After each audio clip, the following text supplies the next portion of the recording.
Pero no dice nada del mal de ubris acá. La derrota aplastante en las PASO resultó ser un trauma para el gobierno. Venía de cerrar la campaña con unos mercados que explotaron de euforia ante una posible victoria del oficialismo. ¿Por qué creyeron eso? Bueno, por encuestas que decían cualquiera, pero que ellos eligieron creer. Al final perdieron más plata que el Estado cuando Macri le perdonó la deuda al Correo Argentino. Se compraron un buzón. Pero además, el mismo gobierno sufrió una especie de crisis de múltiple personalidad. El viernes por la tarde, la red social preferida de Marcos Peña explotó de tweets que repetían a coro mensajes incoherentes con el hashtag Yo Voto MM. Como este de Livon Smith or Smith: satisface a Mauricio, no te relajes, yo te elijo, caricias significativas desde Hurlingham. O este otro, en el que varios usuarios coincidieron además en que el presidente izquierdista Néstor Kirchner se niega a pagar obligaciones financieras con el FMI.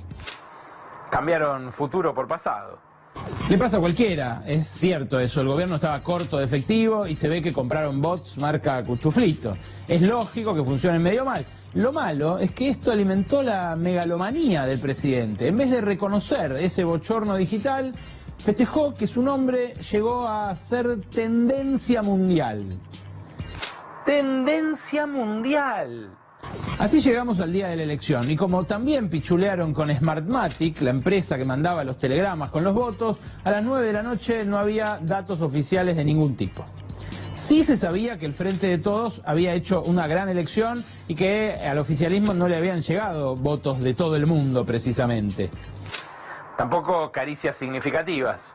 Así que la euforia de los días previos llevó a una especie de angustia que el presidente decidió tratar como mejor le sale, con una cura de sueño. Duele que hoy no hayamos tenido todo el apoyo que esperábamos, pero a partir de mañana seguiremos trabajando, haciéndonos responsables. Todos ahora somos más responsables, todos somos más responsables de que este país salga adelante. Así que a dormir y a empezar a trabajar de mañana. Muchas gracias. Muchas gracias. A dormir y a empezar a trabajar de mañana. Y sí, la siesta fue larga. Mientras dormía, el dólar y el riesgo país se dispararon, las acciones argentinas se derrumbaron. Recién a las 4 de la tarde de ayer, el presidente dio una conferencia de prensa acompañado por su candidato a vicepresidente, Miguel Ángel Pichetto. Bueno, en realidad parecía que más que vicepresidente era el acompañante terapéutico. Mira lo que dijo. El presidente está en control, está con toda la responsabilidad frente a los acontecimientos económicos y que esto no terminó. El presidente está en control. Menos mal que lo dijo, porque Macri parecía tener claro todo lo que pasó en las PASO, absolutamente todo, menos quién tiene el control de la situación. De la euforia que había en el mundo económico local, internacional, el viernes, a partir de encuestas que estaban equivocadas, que decían que íbamos a tener un buen resultado, el día lunes, ante el resultado adverso al gobierno y favorable al kirchnerismo, lamentablemente hoy hemos tenido un día muy malo, muy malo. Hoy estamos más pobres que antes de las PASO. La alternativa al gobierno, la alternativa kirchnerista, no tiene credibilidad en el mundo. Es algo que yo se los vengo contando hace 3 años y medio. Debería hacer una autocrítica al kirchnerismo y tratar de resolverlo, de construir esa credibilidad que hoy no tiene. Vivimos en un mundo donde la gente vota de una manera un día y de otra manera otro día, como pasó con las encuestas, pero los encuestadores le erraron porque finalmente la gente toma su decisión sobre la hora, porque esta elección, como decía Miguel, no sucedió. En fin, el psiquismo presidencial no tuvo descanso durante todo el fin de semana. Es lógico que después de una experiencia traumática haya cambios en la personalidad. Pero, ¿quién iba a decir que el presidente se iba a identificar tanto con sus archirrivales, no? Bueno, tampoco fue una identificación plena, sonaba parecido nomás. El kirchnerismo decía que la patria era el otro y para Macri la cosa es bastante más simple. Siempre, pero siempre, siempre, la culpa es del otro. ¿Dejamos acá? Tierra fértil la Argentina, ¿no? Ideal para que crezcan los brotes verdes.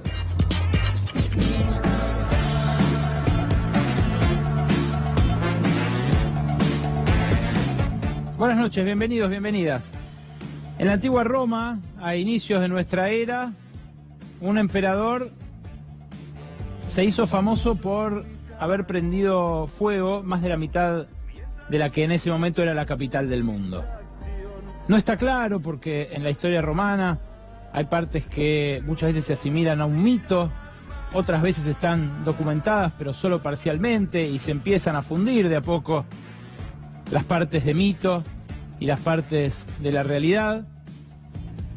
Pero Nerón quedó en la historia como el hombre que tocaba la lira mientras su pueblo se prendía a fuego. Más allá de que haya sido intencional o no el incendio de Roma allá en la época de Nerón, lo que sí quedó en el inconsciente colectivo a nivel mundial, por sobre todas las cosas en Occidente, es que hay gobernantes a los que a veces les conviene que su pueblo entre en una situación de crisis o directamente se prenda fuego.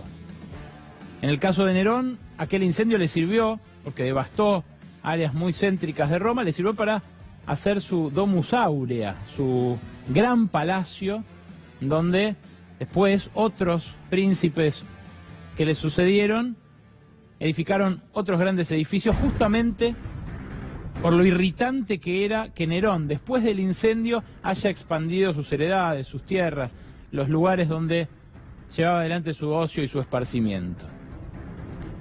El paralelismo no es inocente porque Nerón, más allá de que haya hecho o no a propósito el inicio de ese fuego, lo que sí hizo, y sí está documentado, fue culpar a los cristianos. En aquella ocasión lo que hizo Nerón fue las primeras purgas, las primeras persecuciones de cristianos, cuando habían pasado apenas 60, 70 años del nacimiento de Cristo. Y los cristianos obviamente no tenían absolutamente nada que ver con un incendio en el cual muchos romanos que empezaban a ser cristianos perecieron. Lo que hizo ayer el presidente Mauricio Macri, con el discurso que ustedes acaban de escuchar parcialmente, acompañado de Miguel Ángel Pichetto, y las respuestas que dio a las preguntas de los colegas en Casa de Gobierno, no exagero ni un ápice si digo, como vamos a decir esta noche, que fue el inicio del Plan Nerón.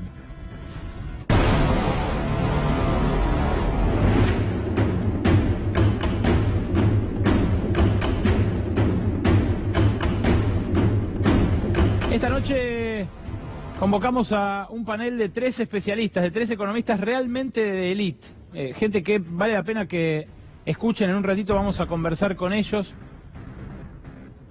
Uno es Jorge Carrera, ex economista jefe del Banco Central. Otro es Daniel Kotzer, un hombre al que probablemente la mayoría de ustedes no conozca, pero que fue el ideólogo de los planes Jefas y Jefes allá por el año 2002. Y Noemí Brenta. Noemí Brenta es la máxima autoridad académica de la Argentina sobre el Fondo Monetario Internacional. Y la historia que vamos a recorrer junto a ellos es la de las últimas 48 horas. La historia de un presidente que, si nos tenemos que explicar lo que dijo ayer y cómo influyó para que los mercados siguieran en picada durante toda la jornada de ayer y exacerbaran la suba del dólar, que hoy continúa, hoy subió otros 3 pesos el dólar mayorista y otro peso más el dólar minorista. Bueno, la primera explicación que aparece es que Macri juega al bombero pirómano. Juega a que esta crisis empeore todo lo que él puede lograr que empeore, para luego decirnos: el único que puede resolver esto soy yo. La otra hipótesis que a mí se me ocurre, luego de haber hablado con fuentes tanto del oficialismo como de la oposición en estas últimas horas, es que al gobierno le ocurrió algo que no depende de él. Y es que el Fondo Monetario le había permitido durante las últimas 6, 8 semanas de la campaña aplicar algo que contradice su Biblia. La Biblia del Fondo Monetario dice: flotarás. Es casi uno de los pocos mandamientos que tienen: ajustarás, flotarás, privatizarás. Bueno, flotarás es el mandamiento que obliga a los países que le deben plata al Fondo Monetario a dejar que su moneda se devalúe tanto como el mercado lo desee. Esto es, a no gastar un solo dólar de lo que le presta el Fondo Monetario a los países en sostener el valor de la moneda de ese país. Eso es algo que le permitieron al gobierno desobedecer durante toda la campaña y que obtuvo Nicolás Dujovne y Rogelio Frigerio, también un papel muy destacado, en la última cumbre del Fondo Monetario a mediados de abril. Ese día, yo no sé si ustedes se acuerdan, el dólar venía subiendo, ese día se dio vuelta la tortilla, el gobierno controló la situación y transitó toda la campaña con esa tranquilidad prestada por el Fondo Monetario. Bueno, la otra hipótesis, si es que Macri no está exprofeso queriendo incendiar el país, es que el Fondo Monetario le dijo basta, perdiste, ahora no hay un solo dólar para intervenir. Hoy el Banco Central igual vendió, en total 210 millones de dólares entre lo que vendió por sus propios medios y lo que subastó el Tesoro, pero por supuesto no alcanza para contener un tsunami como el que se apoderó de los mercados ayer y hoy. ¿Cuánto subió el dólar? Lo tenemos en esta placa que vamos a ver a continuación. Ustedes pueden ver desde el arranque, fíjense, desde abril del año pasado, cuando estaba a 20 pesos, empiezan a pasar cosas, hacia julio ya valía cerca de 30, ahí lo pueden ver cómo va creciendo. Después se da el salto, mediados de septiembre, a los 40, de 30 a 40, 42 pesos se acomoda en octubre, en ese pico que ustedes ven ahí, y luego empieza a transitar la calma que le brindó la ayuda del Fondo Monetario. ¿Cuándo entra en crisis eso? En abril de este año, fíjense, ahí cuando se da el pico de casi 47 pesos. Y luego ocurre esto que les acabo de contar. El Fondo Monetario da permiso, se estaciona en los 43 pesos hasta el pico que pega ayer, el respingo de ayer. El riesgo país es mucho más inquietante del gráfico, fíjense ustedes. La verdad que repasar el riesgo país cuando supera los 600, 700 puntos casi que no tiene bollete, porque más de 600, 700 puntos de riesgo país ya es impagable. Ahora, fíjate en el gráfico del riesgo país cómo se nota que el riesgo parece dispararse tremendamente ayer. Desde ese nivel de 800 y pico de puntos, salta a 1.400 ayer y a 1.732 en el cierre de hoy. Esto lo que quiere decir es que los bonos se desplomaron, que no vale nada la deuda argentina. Ya lo vamos a discutir con los tres economistas que nos acompañan esta noche acá, para ver sobre todo hasta dónde puede llegar esta crisis financiera. Ahora, esto que ocurrió en los mercados tiene un correlato inmediato en el supermercado. Esta tarde, hace un par de horas, hablé con el presidente de la Cámara de Distribuidores Mayoristas de la Argentina, Alberto Guida. Escuchá lo que me dijo. En general, digamos, la mayoría de los proveedores de consumo masivo en el día de ayer cortaron todo el tema de ventas. ¿Cómo cortaron? ¿Pueden cortar? Sí, suspenden la venta, o sea, no tienen precio, suspenden la venta.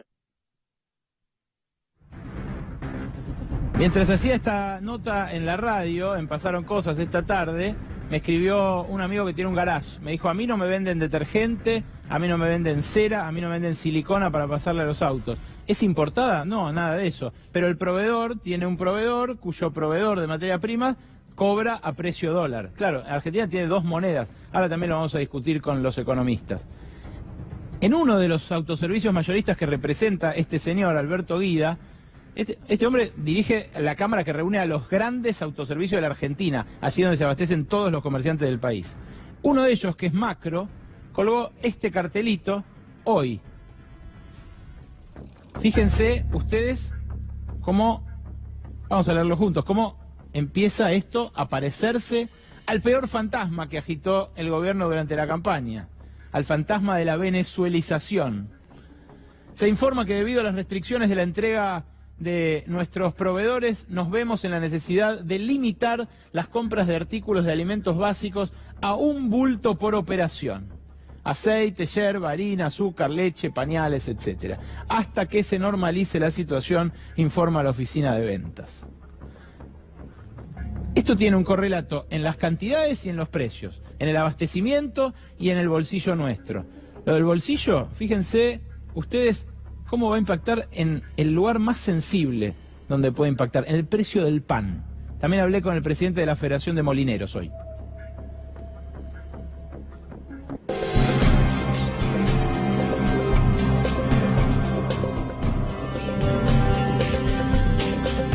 El dólar entre el viernes y hoy aumentó 26%. Sí. Vos tenés 80% de tu costo en trigo. Yo creo que se va a trasladar a precio de la bolsaria, sin duda. Yo estimo que algunos impactarán menos, otros más, son 140 molinos, pero yo creo que entre un 14 y un 20% va a estar la gravitación del impacto de la devaluación. Eso te iba a decir, entre el 14 y el 20% va a subir la bolsa de harina. Sin duda alguna, sí.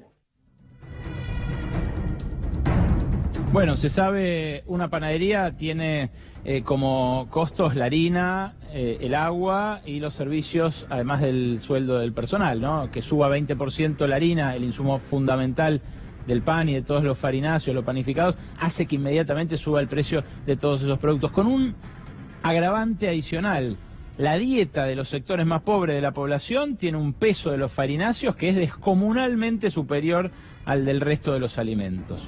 Hoy hablamos finalmente también con Sergio Palazzo. Sergio Palazzo es el jefe de la bancaria, el sindicato, uno de los pocos sindicatos que tiene una cláusula gatillo, una cláusula de ajuste automático que apenas la inflación supere el 30% este año, les va a dar un aumento adicional. Hay otros gremios que tienen cláusula de revisión y otros gremios que no tienen nada. Hoy se reunió el Consejo Directivo de la CGT, les preguntaron, ¿van a hacer paro? Todavía no hablamos de eso, pero sí hicieron un reclamo muy enérgico de que se recompongan los sueldos cuando este cimbronazo del dólar se traslade a los sueldos. Palazzo no descarta el riesgo de una palabra que nadie quiere pronunciar, pero que está flotando en el aire en la discusión económica de las últimas 36 o 48 horas. No descarta que después de 2 años seguidos con inflación de más del 50%, el país tenga riesgo de una hiperinflación.